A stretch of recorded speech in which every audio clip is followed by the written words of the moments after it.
In this video, we're going to talk about how to stop working so hard for money and what to do instead, coming up.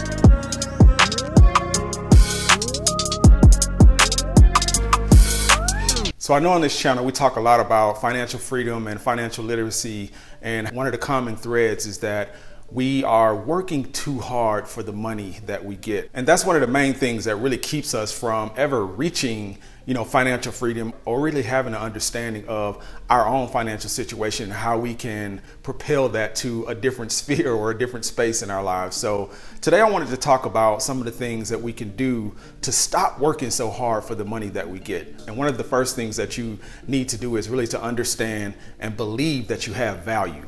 I know that may seem like something that should be easy for most everybody, but to the contrary, it's very hard for most people to, fathom that they really have value beyond what they're currently working for or beyond what they're currently doing in their lives. And that is by design. The lives we live right now or the systems that we kind of grow up in really dictate our understanding of our value, specifically in the workplace. If we are raised in family units that stress that you have to work hard to, achieve any level of success, that becomes your mantra, or that becomes your understanding of how work is supposed to be conducted. Or always in the back of your mind is that, I have to work hard for my money.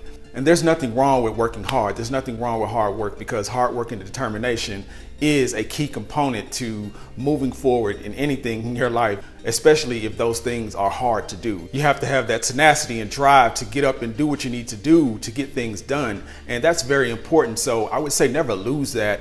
But when we're talking about reaching a point of financial freedom and financial independence, you have to understand that working hard is not always going to get you there, especially if you want that to lead to building wealth. So one of the things you have to do is move into the understanding of, I need to work smarter. I know a lot of times we talk about, building wealth and the things and the components that go along with that. And I think, understanding your value is that key component first and foremost that will allow you to move into those other things seamlessly. Real quick, if you found any value in this video so far, please do drop this video a like. And if this is your first time to the channel, please do consider subscribing and sharing this video and other videos if you do find value in them. Now back to the video. And the next thing you want to understand is how the money is made. For example, if you are working in a shoe store, and you're in the stock room, you understand how your money is being made from a perspective of you working so many hours in that stock room. But what you may not understand is how the greater business that you're working for is generating revenue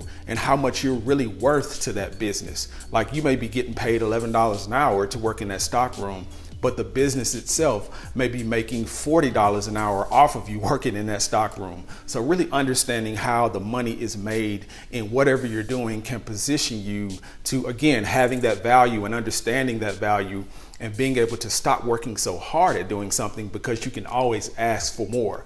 Or if you can't get more in your current job, you can always understand that the skills that I possess are worth more if I apply them in another place.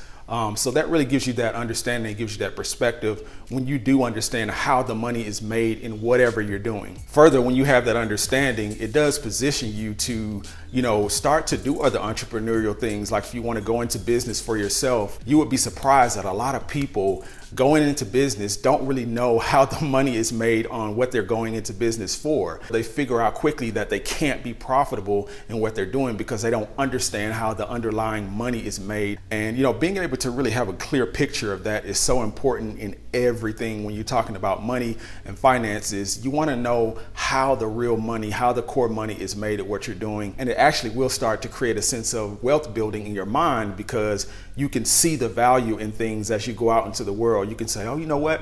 I can see how the money is made at that specific thing that I'm buying into, that other people are buying into, and it'll really start connecting those dots for you in your mind. And from that, you can start to move into that place of not working so hard for money, because sometimes in our quest to work hard for money, we actually make less money. And the next thing you want to do is really prioritize your time. Prioritizing your time is one of the key components to being able to not work as hard for your money, because you will start to develop a sense of, how much is this worth in a real sense of time, not the time that, people give you on jobs and things like that. Like, people say work 8 hours. I want you to work 8 hours doing these menial tasks and generating a lot of revenue for somebody else doing that specific task. Then you can start to dictate, I want in my time, I want to make this.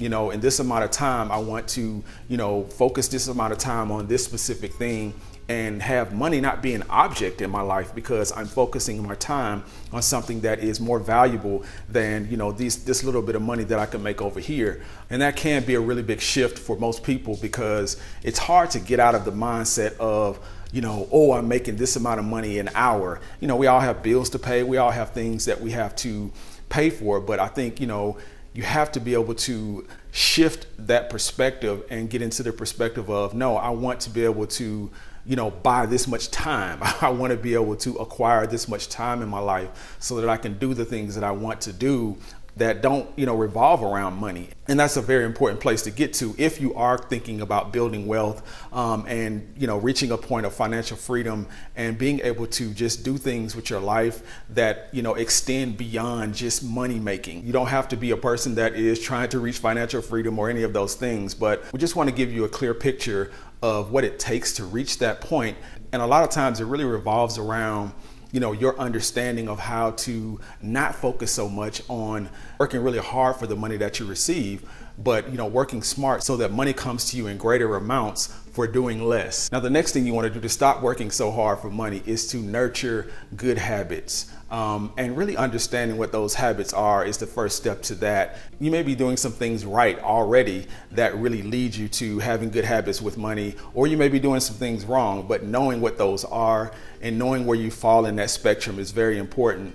And when you do find out, if you are doing things that are adverse to you, having good habits with money, you have to be able to cut those things out by nurturing the things that are good. Like, you may be doing something currently that is totally off balance with your financial goals, and it's taking you down the wrong road. But if you start to balance those things out with other things that are taking you down a right road, it may kind of meet you halfway in the middle, because with finances, it either is or it isn't. You're either making money or you're losing money.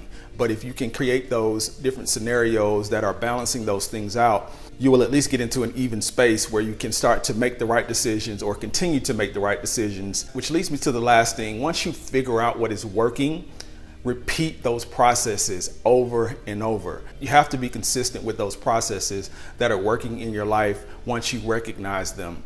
And I know this is something that may be difficult to do if you do have habits that are leading you in a different direction. Even if you get on the right track, sometimes it does, take some time to develop those habits and keep them going for longer periods of time. But the great thing about developing good habits is, once you start to get on the other end of the spectrum where you have done it more than you haven't done it, then it is something that is easier to get back on track with, even if you get knocked off track. Because things happen. Things always happen in our lives that, knock us off of whatever we're trying to accomplish. So when those things do happen, if you have that track record of repeating something that was good and something that was beneficial for you in your life, it'll be easier to get back on track when those things do happen. So always remember to repeat what works. I hope this has been extremely helpful for someone. And until we talk again, I wish you health, wealth, and freedom.